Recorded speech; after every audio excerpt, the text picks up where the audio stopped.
Hi, welcome to the Holding Hands and Throwing Fists podcast. I got the mic. And I have the opinions. Friends and listeners, it is season 9, episode 18, the season finale. Woohoo! And it's episode 141 if anyone's counting. No one is counting. Okay, so it's the best way to end the season because we're about to leave the country and we actually have some stuff to talk about. This is the great way to end. UFC 290 was a huge success and celebration. Some people already say card of the year with a fight of the year candidate, at least one on the card. So more importantly, people were looking damn good in the lead up and in the post fights. Babe, tell them a little bit about it. Oh yeah, I just happened to catch the pre-fight press conference. And DDP was rocking. He was the first picture I took to send to George. Like this beautiful ombre woven shirt with little hints of yellow, but maybe neon. And the shirt itself was khaki. Oh, I love khaki and neon together. And it made him look like a champ. Former interim champ, Yair Rodriguez, was wearing just like a crisp blue. Was it blue? Oh, yeah, like pale blue. Well, I saw one that was blue and then I saw another one that was white, so it must have been two different things, but they were the same shirt. Yeah, just like basic but crisp and accessorized with some nice sunglasses. And I took a picture of him too because he looked like the Mexican goog. All right. You should take that. That's a compliment. I do take it as a compliment. Yeah, you're a handsome man. Everyone else was kind of part of the t-shirt gang for the pre-fight press conference. For the fights, though, Brucey Bear showed up. He wore this amazing floral print blazer with yellow trim. George says it was an A+. I'm not someone who easily throws out A+. How many times have we talked about how he either wears the same blazer or it's in the same family and it's nothing new? This was new. I've never seen him wear anything like that before. All right. International Fight Week is an important card. And so what did you give him then? I'd have to see it again. I would possibly do an A-. All right. Okay. We're still in the A range. Mm-hmm. So thank you, Bruce, for delivering. Megan O'Leary wore this red outfit with a slight crop top and sleeveless blazer. Again, George thought it was really cool. And I was like, it was all of these looks. That's what it is so far. Like, they're awesome. They fucking delivered. But like, they all just like missed the mark by like a little bit. Like, that's Vegas the yellow for you. Like missed the mark in Bruce's trim for me. Megan's top underneath the sleeveless blazer like just missed the mark a little bit. Still looked amazing though. Laura Sanko was rocking a pink blazer and cream skirt. She always looks amazing. Yeah. Special shout out to DC because normally he looks super bland in just a regular suit and has like no texture at all. But this time he had a nice texture to his navy blazer and he had a purple check with purple shirt with a micro check on it. So it was something different for him a little bit, not too much, but he looked really good too. Yes, I will take that. Joe Rogan looked like trash as usual. I always shit on DC.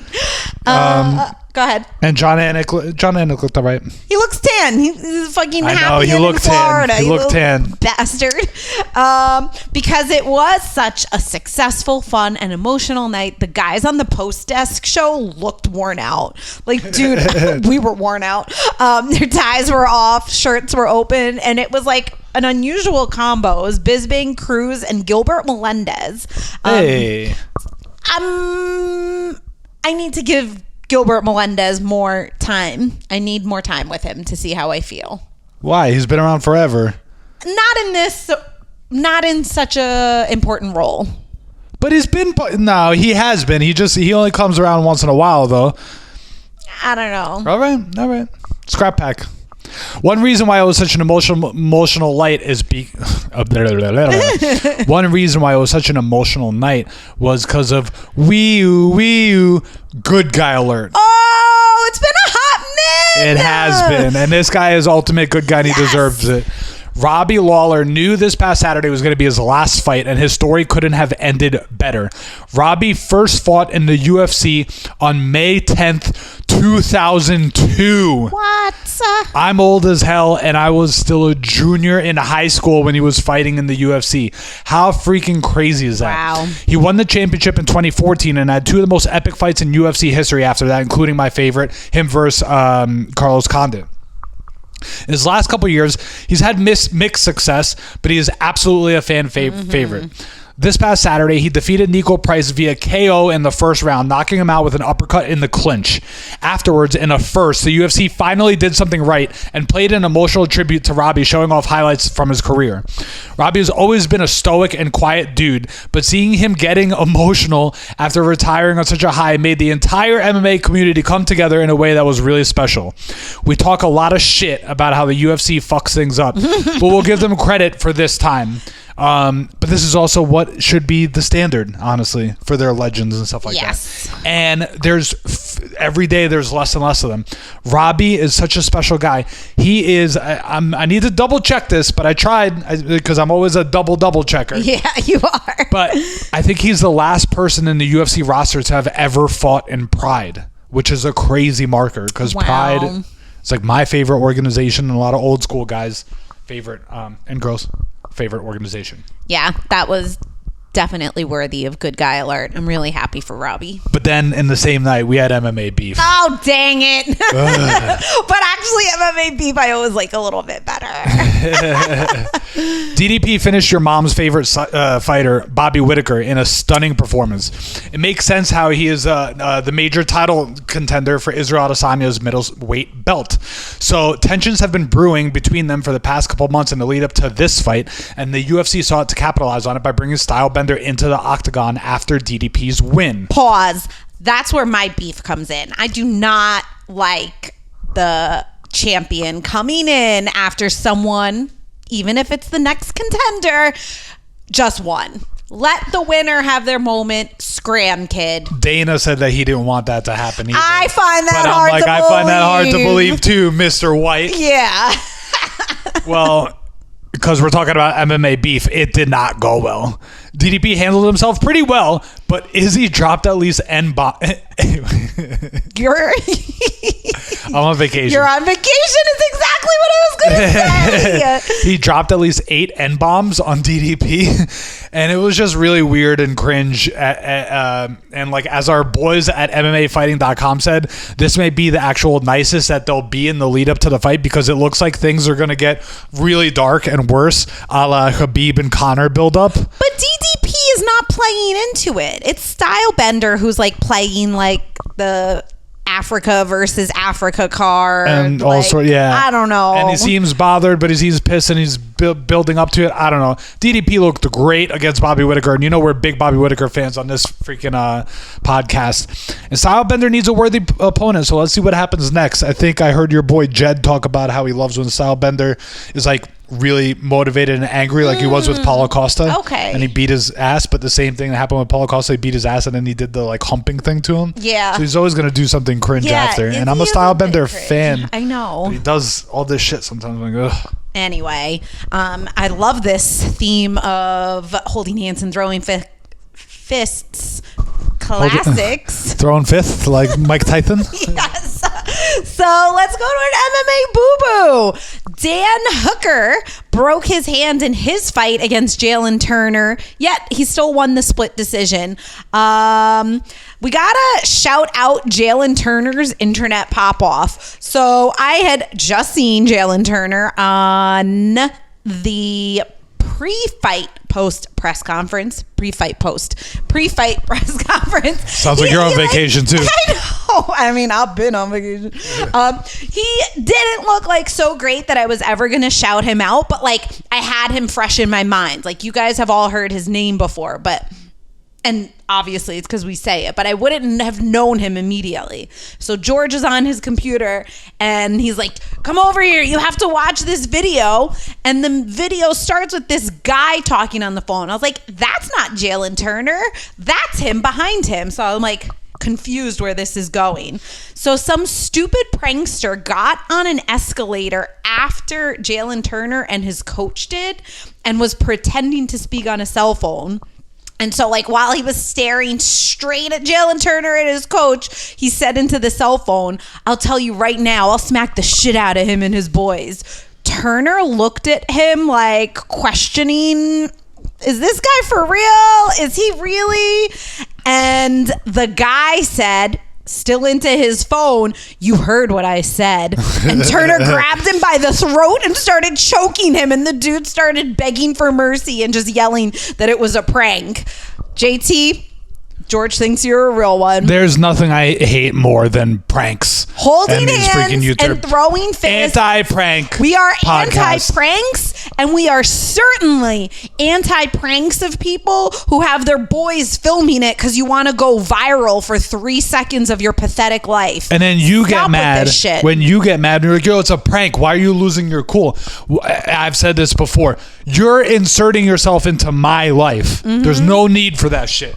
Especially if you're trying to say some stupid shit like, "I'll smack the shit out of him and his boys." Yeah, the week before a fight. Dumbass. MMA question for you, babe. From ESPN MMA that was on Twitter, since we're moving on. Should the interim... Yeah, but also fuck ESPN, right? Yeah, exactly. Okay. But should the interim belt be silver? This is interesting. And then also it's confusing. Did you see Yair Rodriguez's belt that it was like all different colors? No. His interim belt. I'll pull it up. I don't know if it's connected or if he just got it made that way separately. But should it be silver? I don't know. It's like, it's not second place. So the idea of it being silver doesn't quite make sense to me. But it's not like a real freaking belt. What's another Here, sort of metal? Look at this color that he got. Oh, that seems like he customized. Oh, it's no? a Mexico themed belt. Oh, okay. That's cool. That's super cool. Like, other than silver, gold, and bronze, what's another metal out there? Titanium. Like, it should be titanium. Okay, That's cool. what I'm going to go with. Got it. I think that's cool. Yeah. I would like one made out of wood. Little wood belt. But then wouldn't it, like, warp over time? Yeah. I mean, you're only an interim champ anyway. Exactly. Like mahogany. It shouldn't even be a metal. Time for your favorite segment and mine. No fighting. No fighting. No fucking fighting. No fighting. No fucking fighting! All right, babe. Here's the no fighting question. Which fighter or MMA personality are you going on vacation with? Interesting. I feel like this like piggybacks off of last week's question about going for dinner. It's low-hanging fruit. It's low-hanging fruit, but also different, right? Who you know you're just gonna spend an hour or two with versus fucking vacation. As with all of these questions, I find them a little difficult, but here's my answer. If we're doing like a party vacation, like all-inclusive, like pool, non-stop drinking, all that, I'm going with Tai Tuivasa. Oh, that's good. That's I good. thought that was a good answer. And Molly McCann. That's also very good. I think that when I'm like, guys, I can't do it anymore. Like, I cannot hang. Them two, they'd be like, no, but you can. And I'll be like, yeah, I can. But that's what you need. You need a little. All this time, I thought that meant okay, cool. We're going back to the room. No. Just a little encouragement is what I need. All right. But really, like on a normal vacay, my picks, because I know that they would not really talk so much, is I'm going to go on vacation with Stipe because I know he would leave me the fuck alone. That's good. And, he's going to also help you out with, like, the itinerary probably and just, like, I can see him be very dad-like to the airport. And then I'm also going to go with Alimale McFarland because then maybe she'll hook me up with some places in Hawaii. That's pretty cool. And that's my answer. Speaking of time, since our flight's at 3, and I was saying we should leave at 11 so we could get to the airport by 12 and we'd get there the recommended 3 hours before. But then we talked about this. We said 11:30. I told my mom and she's like, no, you should be leaving at 10. What? Fucking moms. So that's the question. Well, Also, she doesn't know that we have clear. Excuse me very much. I'm announcing this on the podcast. But that's a question to you all too on No Fighting. What time do you leave for the airport? Let us know in the comments. Let's just follow the rules. All right, tell us, babe. Which fighter, MMA personality? Once again, anyone but Connor, dude. I'm not going on vacation with Connor. You cannot make me go on vacation with him because that dude's going to take me somewhere where I'm not going to be where I'm not going to feel like I'm going to be able to get off of the yacht. And I feel like I'm going to be in situations that I don't want to be in.